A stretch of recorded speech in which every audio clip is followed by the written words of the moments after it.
Metroid Prime 4 Beyond. Yes, Metroid Prime 4 Beyond. I've been talking about it a lot, and I wanted to mention this because I talked about it on the last podcast, the idea of time travel in Metroid, right? And I think time travel in Metroid just makes sense for the kind of game it is, the gameplay ideas you can extract from that.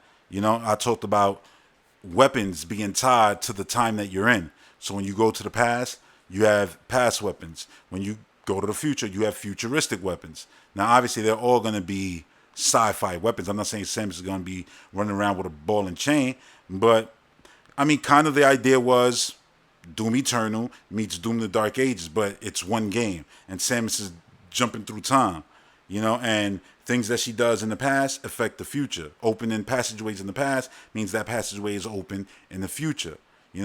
Stopping an attack on the place means when you go there in the future, that place isn't completely destroyed. Things like that, I think, can add a very interesting dynamic.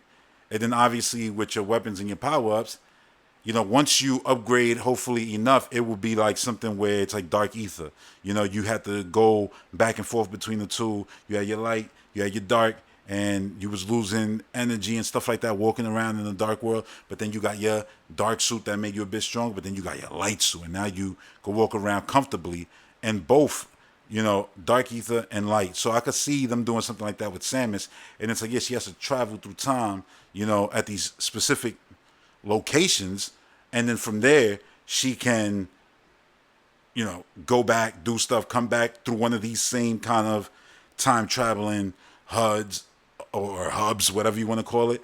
And that's the same thing basically that you did in Prime 2. There was these specific places that you can travel into Dark Ether. But then when you took it away, when you got the light suit, how do you do that with time? I say easily. Let Samus use time almost like Link uses time in Tears of the Kingdom, where you can rewind time and stuff like that. Not exactly that, but it's like, oh yeah, you put yourself in this in-between state. So now you can use your whole, catalog of different beams in any period. And there'll be puzzles that will tease, as you go through the game that shows you, oh, eventually I'm going to have my future weapons in the past and my past weapons in the future. Because I see stuff that I can only access in the future with past weapons and stuff that I can only access in the past with future weapons.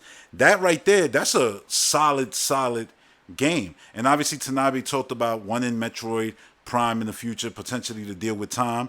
I think time is great. And let me add this final bow to this idea of having your power-ups and abilities and all this time traveling aspect, intertwined in the game, right?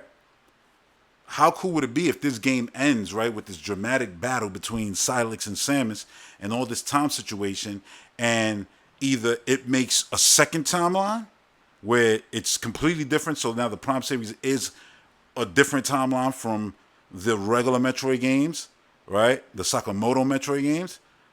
That'll be cool, but how cool would it actually be if they didn't even do that? Which I think that would be the safest thing to do, so you could do whatever you want with the FPA series and it doesn't step on the toes of what comes theoretically after, with Super Metroid and Metroid 2 and all this other stuff, right?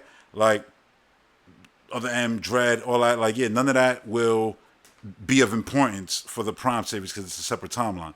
But I was going to say, like, while that's a very smart way to go about doing whatever you want with the Prime series, how cool would it be if they just use the time to, when the game ends, there's like, this epic clash between Silex and Samus, and, it breaks time, and Samus ends up, yes, yeah, just like that, messes up time, and Samus ends up after Metroid Dread. So now the future Prime games are after everything that came prior. So she jumped from being in between, two of the games to being the latest entry, so that way you can have the games back to back. It's like, oh yeah, Prime did this, Dread did that. Prime did this, Dread did that. So Samus is now, that's the same Samus. There should be more connectivity between the 2D and the Prime games. Sakamoto Tanabe should come together and put like a timetable of the events that are going to happen and build the games within those events. And I know that's a weird way for Nintendo to make a game because they usually make the game first and then do story stuff after. But that's why I'm not saying don't make it, so dramatically detailed. Just like a nice brushstroke of this is where the next 5 games should go. And it's like, yeah, that's a prime one, that's a 2D one. That's a prime, that's a 2D one. And then they go and they do their thing. And you could do anything you want. Y'all know where y'all going, where that game is heading, whatever. And keep a nice synchronization between the two. I know that's harder to do because you got Mercury Steam on one side of the world. You got, all the heads of the actual Metroid series in Japan. And then you got the other team in Texas, you know what I'm saying, here in North America, like Retro Studios. It's a lot, but if they can make it all come together, I think that would be really interesting, actually. I think that would be really cool.